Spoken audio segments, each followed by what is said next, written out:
Hello guys, welcome back to my channel. आज हम आपको एक्सप्लेन करेंगे हिंदी में पोएम डैफोडिल्स।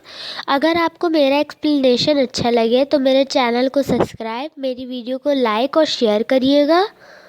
डैफोडिल पोएम के राइटर का नाम विलियम वर्ड्सवर्थ है, जो सिर्फ इंग्लिश की पोएम राइटर थे। मतलब वो स्टोरीज नहीं लिखते थे, सिर्फ पोएम्स लिखते थे और उन्हीं ने बहुत सारी पोएम्स लिखी हैं। तो चलिए हम अपनी पोएम का फर्स्ट स्टैंजा स्टार्ट करते हैं।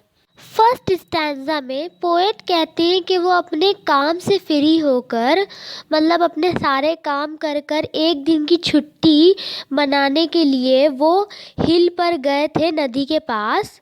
तभी उन्हें खूब सारे गोल्डन कलर के डैफोडिल्स दिखाई देते हैं और वो डैफोडिल्स ट्रीज के नीचे और लेक के पास उगे हुए हैं और वहाँ खूब तेज़ ठंडी हवाएं चल रही होती हैं। और उन ठंडी हवाओं की वजह से जो उनके फ्लावर होते हैं, जो डैफोडिल्स के फ्लावर होते हैं, वो उन ठंडी हवाओं की वजह से हिलते हैं। तो पोएट को ऐसा लग रहा होता है कि जो डैफोडिल्स हैं वो हवा के साथ डांस कर रहे हैं।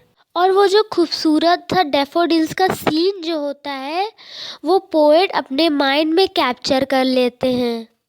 अब सेकेंड स्टैंजा में भी पोएट डैफोडिल्स के बारे में बात करते हैं और वो डैफोडिल्स के बारे में ये बात करते हैं कि डैफोडिल्स फ्लावर जो है वहाँ पर इतने सारे थे कि ऐसा लग रहा था कि जैसे स्काई में मिल्की वे में खूब सारे स्टार्स होते हैं जो शाइन करते हैं, वैसे ही यहाँ पर डैफोडिल्स हैं। पोएट हमें ये भी बताते हैं कि जब उन्हीं ने खूब सारे डैफोडिल्स को देखा और उनकी खूबसूरती को, उन फ्लावर्स की खूबसूरती को देखा, तब उनके मुंह पर जो है अपने आप खूब अच्छी सी स्माइल आ गई थी।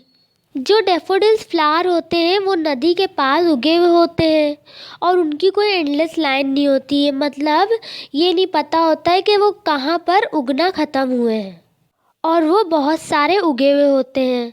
जितने भी डैफोडिल्स होते हैं वो अपने हेड को टॉस कर रहे होते हैं ब्रीज के साथ, मतलब हवा के साथ उनके सर जो है ऐसे हिले होते हैं कि लग रहा होता है कि वो लोग एक साथ डांस कर रहे हों। अब थर्ड स्टैंजा में पोएट कहते हैं कि शाइनिंग वेव्स, मतलब जो लहरें होती हैं, लेक की जो लहरें होती हैं, वो भी बहुत ज़्यादा शाइन कर रही होती है और वो भी साथ में डांस कर रही होती है हवा के साथ। पर उन वेव्स का डांस, मतलब लहरों का जो डांस था, वो डैफोडिल्स फ्लावर के डांस से अच्छा नहीं था। मतलब जो डैफोडिल्स फ्लावर का डांस था वो बहुत ज़्यादा एकता वाला और खुशी वाला डांस लग रहा था और लहरों का ऐसा नहीं लग रहा था, मतलब वेव्स का ऐसा नहीं लग रहा था। अब पोएट यहाँ पर एक ओपिनियन देते हैं और वो ओपिनियन ये देते हैं, अगर कोई पर्सन, जैसे कि कोई पर्सन दुखी है और वो दूसरों से ना खुश हो पा रहा हो, कोई भी पर्सन उसे खुश नहीं कर पा रहा हो और उसके फेस पे एक अच्छी सी स्माइल आ जाएगी। फिर पोएट अपने बारे में बताते हैं कि जब वो दुखी होते हैं तब वो जो उन्हीं ने अपने माइंड में इन डैफोडिल्स फ्लावर का सीन कैप्चर किया था, वो सीन वो याद कर लेते हैं और उनके फेस पर एक अच्छी सी स्माइल आ जाती है और उनका मन जो है खुश हो जाता है। अब फोर्थ स्टैंजा में पोएट जब दुखी होकर इन डैफोडिल्स फ्लावर का जब सीन अपने माइंड में रिमेंबर करते हैं तब उन्हें कैसा महसूस होता है, अब फोर्थ स्टैंजा में पोएट ये बताएंगे।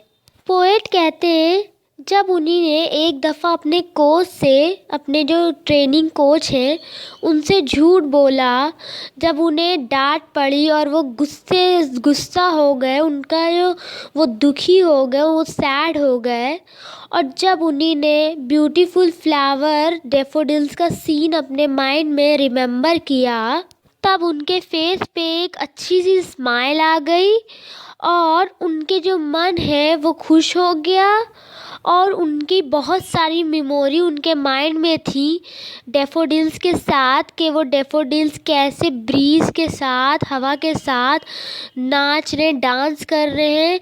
तो उनका भी जो दिल है वो भी डांस करने को होता है डैफोडिल्स के साथ, ऐसा उनको पोएट को महसूस होता है।